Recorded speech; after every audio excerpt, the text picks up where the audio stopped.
that, but that's done. Okay.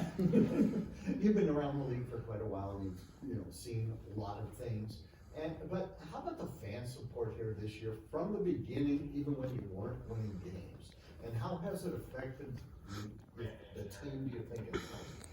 Yeah, it's just been an exciting year. Like you said, I've been coaching in this league a long time, and never has it been. We played in the championship against Phoenix when I was in Chicago, and the crowds were nice. But this was when we came to Dallas, the first preseason game. It was sold out. I think we moved the game time, if I can remember right, because of it. It's just incredible where we are right now, where the league is with the fan support, and it does make a huge difference. To have the fans, both home and away. You hear them on the road as well for us, and but they're that extra push sometimes, and especially they're yelling defense now a lot, which is really awesome. Go Maddie, then go Christine. Lexi's having a fantastic season. Just what are some things that you've seen her do differently, maybe this year, to get her into some of these like all defense, maybe most improved conversations? Yeah, Lexi, she's just a worker. She shows up every day and does her job. Just a great professional. Didn't get the minutes early and just kept doing the work, kept putting in the work, and then it all paid off for her. I think she just got a lot of confidence, and that's all she needed was just hit a couple shots, get some confidence, and she's just been so consistent for us on both ends of the floor. Go Christine and Matt. Christy, when you go home after a game like the other night, and such a great team you're playing, obviously the atmosphere is terrific, and you're really so close, right? And Caitlin throwing the three that would have put you guys ahead with 1:17 left to go, and of course Aaliyah's shot at the end. Do you replay that? Are you thinking that when you're driving home? Are you kind of replaying it, or thinking about scenarios, or how close you were, or as a coach, having done this for years, you just kind of go, "That's it," and move on? Thanks. Yeah, I wish that was it. That one kept me up a lot. Just would have been a huge win for our team, something that we haven't done since 2010, which is beat everybody in the league.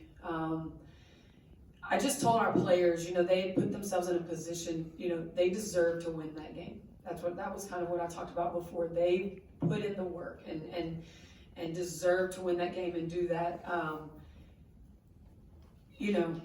Just a couple possessions here and there, just a couple defensive stops, just a couple, make a couple more free throws. That's how close we were, and that's what that was my post-game talk. And then yesterday, just like, we have to keep building. Like, we're so close. We have to keep just getting better. That's just what we talked about all year. But yeah, that one was a tough one. And it really hurt the players as well. Just, that they really wanted that one too. Go Matt, Tony. Yeah, hi Christy. Both times you played Dallas this year, high scoring games. It's been a grind as it gets into the fourth quarter. So I guess, what about this matchup makes it that way? Yeah, these guys can put the ball in the hole. They can score. They have so many weapons out there, offensively, as do we. So, we've just got to find a way to limit, Enrique and Sabali and their touches, and their getting out and run in transition, and then their low post, with Big T and Kalani down there. That's tough. So we've just got to make sure that we're able to, be locked in and focused on the schemes that we have for these guys, and limit them to one shot. They're going to board the basketball with those bigs. Just got to make sure we're all five boxing out. Tony and Jacob. Christy, last year, the bounce house down low, by the games and all that, to this year with the full arenas, even as you noticed in the preseason. Can you even compare those two environments from year to year, and how much do you think that has changed, even the way that an arena feels for games for you guys? Yeah, no, you can't compare it. There's nothing to compare this to what we're experiencing with unbelievable fan support. It's just so awesome. Can't thank, everyone that comes out and supports us every night. I feel like we've been here we have been here every other day. So, but now the bounce houses, that was fun. I kind of missed that a little bit. We would actually go in and do it, go down the slides before everybody got here, of course. But that's just where we are now. That's a great thing, and I'm sure they're doing great activities, in other places for the kids who actually really loved all that. But it's just awesome, man. Where we are right now. Go Jacob, then we're going back to Kelsey.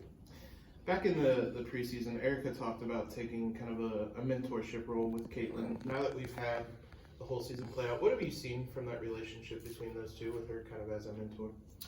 Yeah, Erica from the beginning knew, what it was going to be like, when Caitlin got here. And I mean, they played the same position. And, she's just been someone who's really helped, not just Caitlin, but like the rest of the team. She really has good information for the players during games. I don't know if you or where you can hear her, but before we get to the huddle, she's doing a lot of coaching in the huddle, and then just ready to go whenever it's time to give those, either her or Kelsey, Caitlin or Kelsey, a minute blow. And, her job is to facilitate our offense, play good defense, get people the ball that need to get the ball. And she's been doing that. I mean, she's, it's a whole different role for her from last year and where she was. So just appreciate her and what she's doing for our team. Kelsey, and then last one with Debbie. Coach, free throw is obviously a simple but can be a huge difference in the game. How do you approach that as a coach? Is it just a simple conversation, or have you guys been getting up more shots and practicing a little bit more?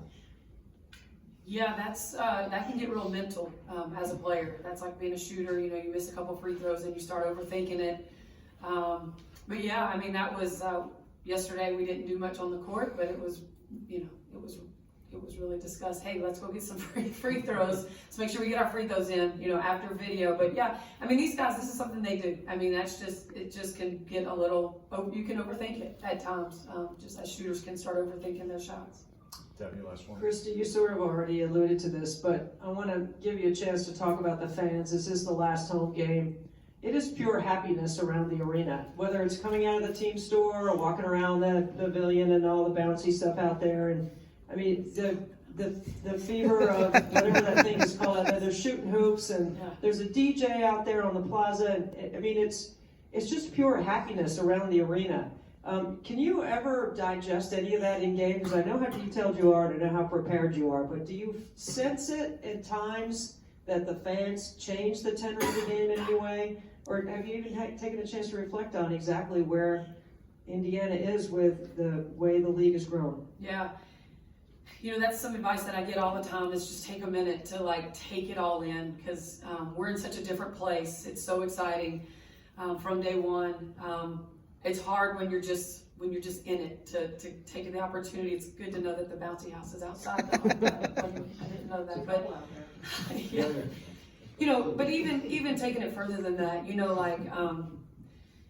I have a lot of people that have been coming in town the last couple weekends with us being here, so I'm out and about a little bit more when I can. And you're walking around the city of Indianapolis, and it's just people in fever gear everywhere. It's people who are being so respectful and, hey coach, don't want to bother you, but can we take a picture, and it's so exciting to just be sitting there, and the city's just lit up with fever red all over the place. And you see, all the fans that are in town and they want to talk, and and then when you're in games and these guys are it's championship basketball happening and playoff basketball, and the way finals basketball sounds is what it's like for us. And so I think that's actually, hopefully we'll have a chance to come back. Hopefully this isn't our last home game. Hopefully we'll have a chance to come back here and have an opportunity to move on to that next round. And how exciting that'll be for our fans to have that opportunity. And they bring the juice. They bring it every night. I mean, you hear them, sometimes you can't help it. I used to not hear anything, but now, I mean, there are times it gets so loud.